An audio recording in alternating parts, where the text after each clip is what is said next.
Thank you very much for that introduction, and I'm aware we're in lunchtime, so I'm going to try to be swift, but still try to highlight some of the great work that my colleagues and I have been working on over the past few years. And what I'm mainly going to be focusing on is stuff I did during my PhD. It's going to touch a bit on my postdoc at the moment, but this is sort of old news to some extent. Some of you have seen some of this stuff before. I just want to take a moment to recognize all the wonderful people that I think nominated me for the award and also have been sort of guided me through it. So just want to thank all of them, and also the VMSG committee and Zeiss for the award itself. Thank you to everyone. All right, so into the topic today. This is an article I pulled from the Financial Times back in April 2022. So the past year has really highlighted how past few years actually have highlighted how global crises can really impact supply chains, and in particular, supply chains that we've seen in our daily lives affecting, our heating, our access to goods. But looking forward in the next several decades, one of the biggest supply chain risks that people worry about is the risks posed to metals, that come from different mines, and in particular metals that are related to the green energy transition. So some of these metals on the periodic table probably ring a bell based on what you've heard in the news. Battery metals like nickel and lithium, infrastructure base metals like copper and aluminum, but there's also technology metals like tellurium and selenium that play a really important role in building different electronics. The basic problem we have is that these metals are pretty unevenly distributed through the Earth system, and my goal, sort of my big motivation for my research, is from an igneous petrology perspective to provide kind of a systematic understanding of how these metals are distributed in the Earth system, and what sort of generic processes we as petrologists and volcanologists can come up with that explain why these metals are found where they are. Hopefully this can guide us more towards future ore deposits that we'll need for the green energy transition. But I'm going to say at the beginning, I'm not an economic geologist. If I were, I think I'd be at MDSG up the road. This is going to be very much a petrological perspective on these problems. So this talk is going to be divided into two parts. First part of the talk is going to concern particularly copper, and looking at copper from a global perspective using a database that I assembled during my PhD. And the second part of the talk is going to dive in more to some of these metals like antimony that in a couple volcanic systems in Indonesia that I've been working on for the past few years. So to kick off the first part of the talk, anyone familiar with subduction zones, this should be a fairly familiar kind of cross-section through a subduction zone where we have the subducted slab down here in blue, the mantle wedge, and then as we move up in this diagram, we're moving through the crust. And where these magmatic systems in this diagram terminate are at both an active volcano and an actively depositing ore deposit. Not something that's that common, but the point being that there's an intimate link between the processes that give rise to volcanism and the processes that give rise to ore deposits in subduction zones, in particular deposits like porphyry deposits. You don't need to know a lot about them, except that they produce a lot of copper, and they're primarily associated with hydrothermal processes that have a magmatic root in the shallow crust. With regards to copper and how important it is for different energy needs, there's in the petrological community, there's sort of roughly, you could think of our understanding of copper's processing in the crust as sort of being in two camps that are somewhat complementary, but still have different perspectives on this issue. Copper is, by definition, a chalcophile or sulfur-loving element, and will strongly partition into sulfide phases that precipitate in a magma. However, copper is also very happy to complex with ligands like chlorine in hydrothermal fluids. And so in sort of the crustal magmatic systems, these two different types of processes can sort of compete for copper's attention and where it's going to be distributed, and in turn will affect where you'll find copper in the crust, whether it'll go on to make an ore deposit or whether it might make its way through a volcanic system and be emitted as an aerosol. So with that in mind, I wanted to kind of get a holistic understanding of, what might be controlling copper's behavior in these types of subduction zone magmas shown here. And to do so, I assembled this global data set. This is from my 2021 paper, and you can scan the QR code if you're interested. But this data set involved basically combined GeoRock's geochemical data set with a range of different geophysical inputs as well, crustal thickness, slab geometries and whatnot, and provides kind of a flexible way of looking at the world's subduction zone magmas. And as you'll see, allows me to compare a range of different geochemical indices that might relate to explaining, what's copper doing in magmas and why. So this just shows the global coverage on this map here in each of the 17 arcs that are included in the data set. And these hashed zones just indicate where the majority of the world's porphyry deposits are found. As you might be able to tell, most porphyry deposits are found in subduction zones, but these areas that don't tend to have active subduction today, either they formed in post-subduction environments or in much older subduction zones that are no longer active. All right, so I'm going to talk about, this is going to be quite geochemical, so I apologize for the fact that there's going to be a couple of ratios that I'm going to talk about, but I'm going to take a moment to explain which ratios in particular are most important for understanding these processes. So when we think about copper and magmatic systems, there's been an association noted between the formation of copper porphyry deposits and elements like strontium and yttrium. These two elements have been shown experimentally to tend to be compatible in mineral families like feldspar in the case of strontium, or yttrium, amphibole and garnet in the case of yttrium. And this sort of dichotomy between these two elements, which are also very easy to measure with XRF, has been used to construct kind of a binary discrimination between hydrous and deep fractionation that might favor more amphibole and garnet bearing magmatic assemblages, and drier degassed conditions of magma differentiation, which feldspar will tend to be more stable in. So a high strontium yttrium ratio then should roughly correspond to the kinds of deep hydrous fractionation that in that earlier diagram I showed a cross section of a subduction zone. We think that deep hydrous fractionation is really crucial for processing copper on its way to making a porphyry deposit. So with that in mind, this is from sort of the global data set, and the y-axis is showing strontium yttrium, silica content on the x-axis, and on the right here, the color of these individual points are selected for copper contents. The two main headlines to pull away here are that in this blue zone that on the left-hand figure, the vast majority of the world's arc magmas have quite low strontium yttrium contents. There's only a handful that actually get in the range that is considered sort of highly potential or prospective for the ability of that magma or related magmas to go on and make an ore deposit. What's interesting is that in that high ore potential zone, which is often noted as being associated with porphyry deposits, those same magmas have significantly lower copper contents. And this is something, it's not new, this is something that's been noted for a while and has been dubbed the copper paradox in arc magmas. We see the magmas that have the most prospect for creating ore deposits having these low copper contents. And it begs a really important question about what process is happening in these magmas that's making them both have high strontium yttrium content and give rise to these low copper contents. There may be a link between the two.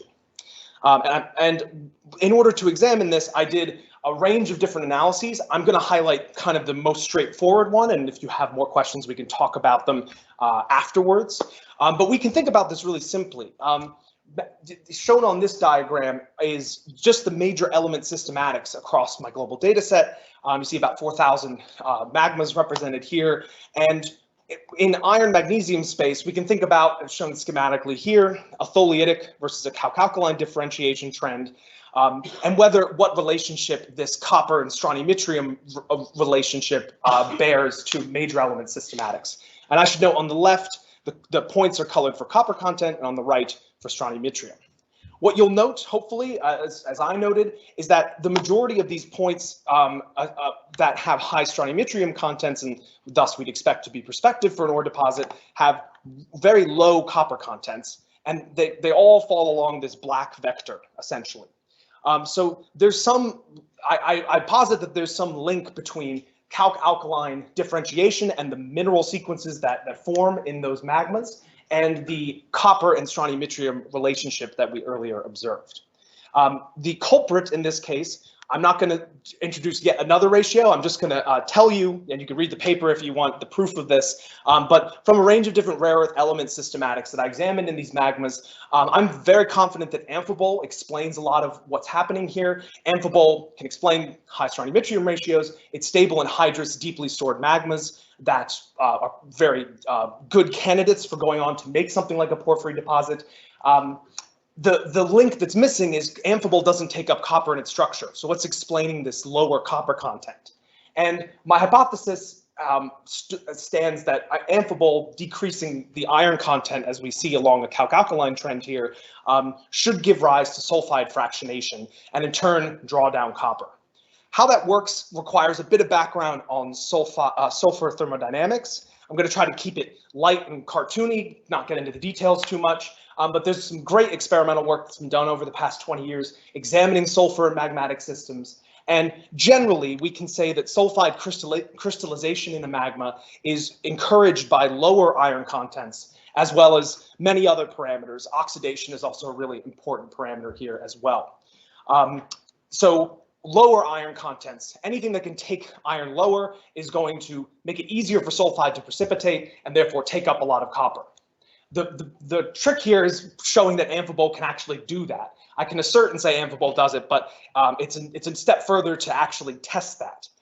So one way to do this would be to use a Meltz model or some other similar simulation that would show amphibole crystallization leading to iron decrease and sulfide precipitation. But as anyone in this room probably knows who's done petrology, Meltz doesn't really work well with water or amphibole, so that's out of the question. So what I did instead was I turned to some of the excellent experimental work done by Peter Ulmer and his group in Switzerland. And I essentially adapted one of their empirical data sets and estimated a parameter called SCSS, or the sulfur content at sulfide saturation. All this parameter essentially is telling us is, when we calculate it at a given model step here, is the concentration of sulfur required in the magma to reach saturation. Most arc magmas have, on average, between 1,000 and a couple thousand ppm of sulfur. So I've sort of marked that with a red line here. And so crucially then, when this curve falls below the red line, will precipitate sulfide, decrease copper. And what we see in these experiments, what makes them so useful, is the really careful attention to detail documenting all the different phases that precipitate along the liquidus. And we know that as soon as basically we drop below this red line here, amphibole is one of the dominating mineral phases, and we see a concurrent decrease in iron contents here on the left side of the diagram, consistent with amphibole's crystallization. So the onset of amphibole stability leads to lower iron contents and concurrently would stabilize sulfide and decrease copper. So with that in mind, I've sort of favored this picture where in pretty much any hydrous arc magma, you could make amphibole, you could decrease the iron content, and you could draw down the copper. The implication here is that since many arc magmas and many wet subduction zones are able to do this, that from a petrological standpoint, we're maybe begging the wrong question with the copper paradox framing. In particular, I don't think, and this is just my opinion, that our focus on the concentration of these elements in magmas is that fundamental to understanding whether they go on to make an ore deposit or not. Even 40 ppm of copper in the right with a big enough volume of magma can make a porphyry deposit. And if amphibole is sort of this crucial phase that's controlling copper systematics and magmas, there's no special sauce that makes any one of these magmas that different. So the crucial kind of difference that explains whether a magma will go on to make an ore deposit or what metals are going to do may be related to more broad geological processes that include the hydrothermal systems, the tectonic setting, the stress regime, the deformation that's happening. So the big conclusion, the takeaway for me from this study was that maybe we need to care about trace element geochemistry less and focus on broader perspectives more. And that's kind of what's led me to part 2 of this talk. So yeah, I'll try to go quickly through this. And unfortunately, even though I just said maybe we should step back from trace element geochemistry, there's still a ton more. So you'll forgive me that this is still an early stage and there's a lot to come on this front. But I think this will hopefully set up the future work that I'm going to do and hopefully others do as well, because I think this is a great challenge for us in the next 10 years is to come up with really integrative geological models that explain what metals are doing in volcanic systems.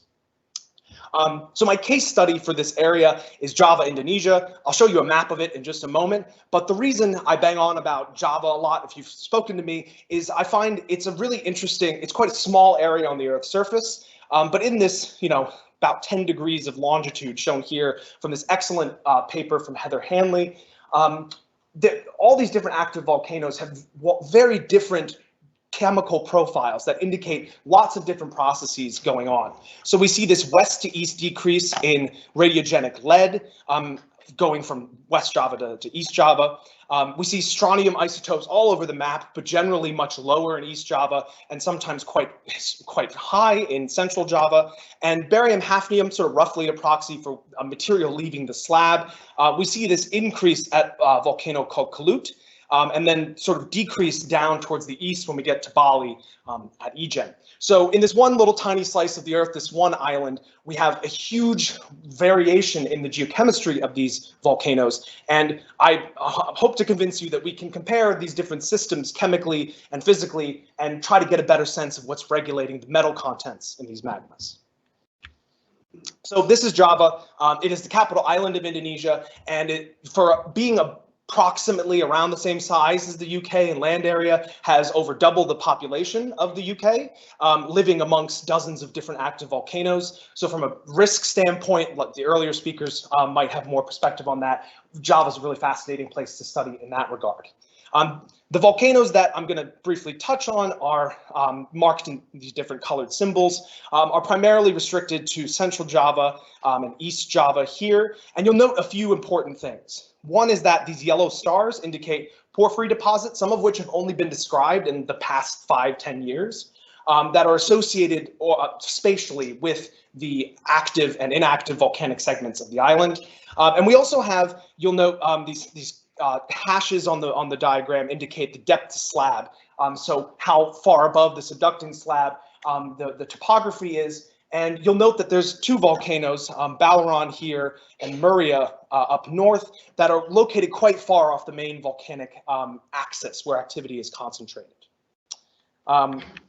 So with that in mind, just sort of a bit of geological context, the data I'm going to present to you today, like I said, is very preliminary and actually represents some of the first metal data that's ever been gathered on some of these volcanoes. You can see that generally they're pretty average arc magmas in composition.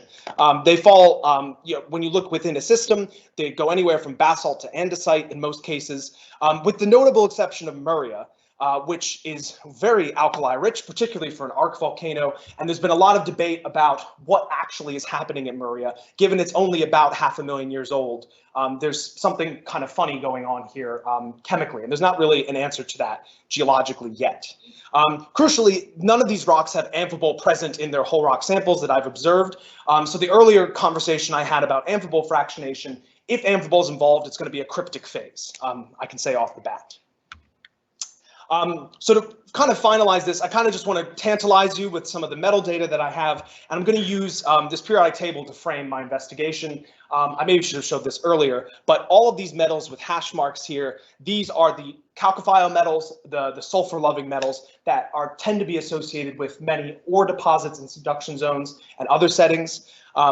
You can see copper highlighted here.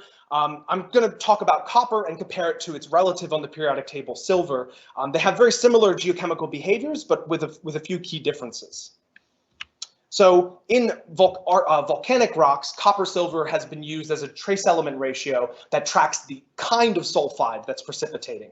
Earlier with the work I did globally, I was focusing on whether sulfide precipitates at all, but copper generally partitions much more strongly into crystalline sulfides compared to sulfur, and therefore a decrease in copper relative to silver is argued to reflect a crystalline component of sulfide in that system.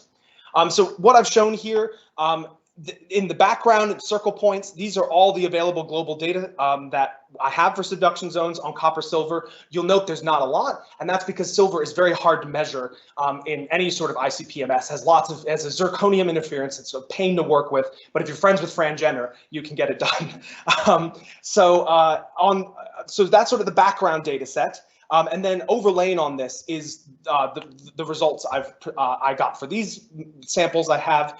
You'll note that in some of these systems like Lammengun, which are these large blue squares, there's not much change as magnesium decreases of copper silver, but volcanoes like Yangangaporo, Igen, and Raung show a really precipitous drop in copper silver during differentiation. And I'd argue that this is strong evidence of some kind of crystalline sulfide phase that's fractionating at lower temperature, and probably bears some resemblance to some of the processes I talked about earlier in this talk.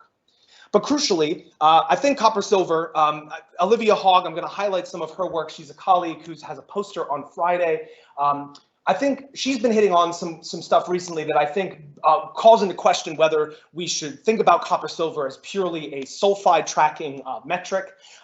This is just a grab from one of Olivia's recent posters, and it shows that the amount of copper that can go into a hydrothermal phase at some active volcanoes can in some cases be similar to the amount of silver, depending on the water contents and other features Olivia can talk you through. So some of these signals that we're seeing in copper-silver space could be telling us about the hydrothermal system, which would be really useful to be able to track that with a different metric. So potentially not just a fractional crystallization problem is all I wanted to say about that, and go see Olivia's poster. Finally, the last bit of trace element geochemistry to throw at you. I want to talk about two elements you may not think about a lot, arsenic and antimony. They are, only reason I'm talking about them is when I got the data, I made a lot of plots and found that these two metals showed some of the most curious and hard to explain trends. So I'm kind of looking for some help here if you have any thoughts on what I'm seeing. So these figures are showing magnesium in the x-axis again, but are showing these metals ratioed against a rare earth element partner that has a similar compatibility in silicate minerals. And what you see is just a broad range, not just in these samples, but globally in the amount of antimony and arsenic. It doesn't seem to be a linear trend, but it's significantly offset from the Morb array that we have available from Hugh O'Neill, Fran Jenner, and other people's work.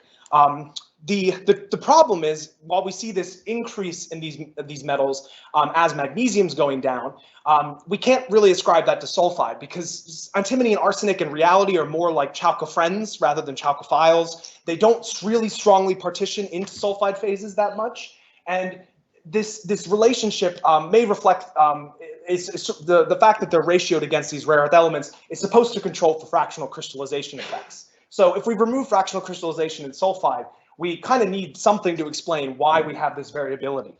The best I can come up with at the moment may be serpentinites. And this is something, again, I'm looking for help if anyone knows about serpentinites. I think potentially we could be tracking different slab flux components in these magmas.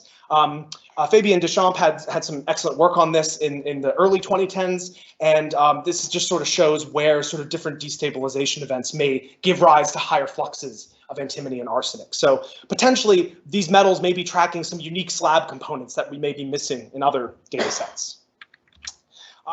Potentially one way that we could track this, just as a plug, shameless plug from some other work I've done, is the sort of looking at when devolatilization might happen, if serpentinites might explain what's happening with antimony and arsenic. This recent contribution that me and my colleagues had in geology might be able to help us explain why we're seeing particular antimony and arsenic fluxes at certain depths to slab. If you want to read more about that, you can scan the QR code. But yeah, that brings me to the end. So generally, I hope I've convinced you that there's lots of fun things we can do with this neglected part of the periodic table, and hopefully it's a way volcanologists can contribute to a great challenge in the earth sciences beyond volcanoes, solving the green energy crisis. Want to thank you for your time.